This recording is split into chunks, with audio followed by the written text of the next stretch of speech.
حضرت اویس کرنی رضی اللہ تعالیٰ عنہ کو آپ صلاۃ السلام کی ذات اقدس سے والہانہ عشق تھا۔ یہی وجہ ہے کہ آپ صلی اللہ علیہ وآلہ وسلم فرمایا کرتے تھے کہ یمن کی طرف سے مجھے محبت کی خوشبو آتی ہے کیونکہ وہاں میرا دوست اویس قرنی رہتا ہے۔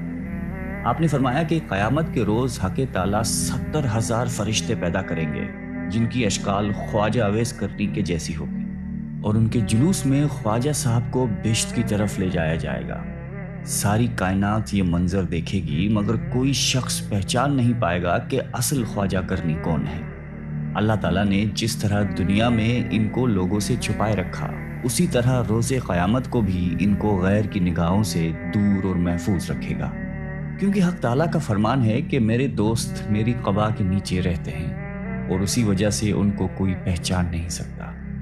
خواجہ اویس کرنی کو ماں سوائے چند ایک صحابہ کرام کے کسی نے بھی نہیں دیکھا۔ حضرت اویس کرنی رضی اللہ تعالیٰ عنہ اسلام آنے سے پہلے ہی اس دنیا میں تشریف لا چکے تھے۔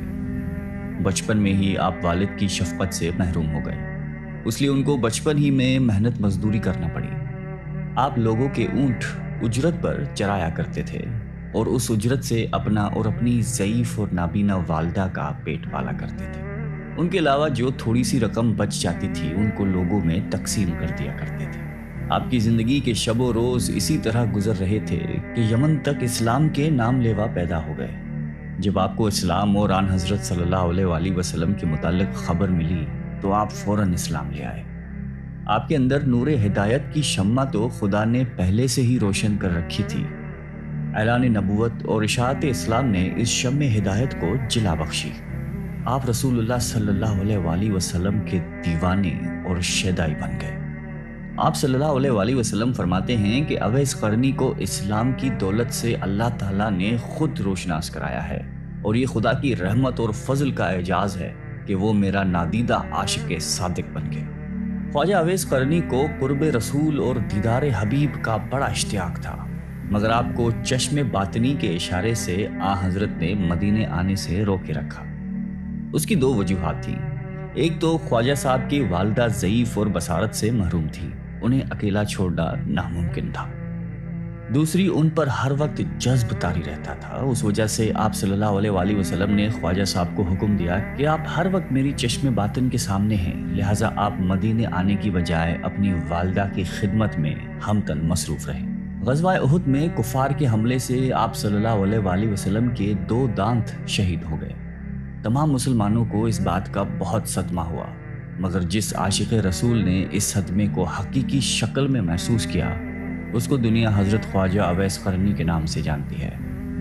آپ فرماتے ہیں کہ مجھے جب معلوم ہوا کہ میرے آقا سردار دو عالم کے 2 دانت مبارک شہید ہو گئے ہیں تو مجھے یہ بالکل معلوم نہ تھا کہ آپ کے کون سے دانت مبارک شہید ہو گئے ہیں، مگر آپ کی موافقت نے مجھے بے چین کر دیا۔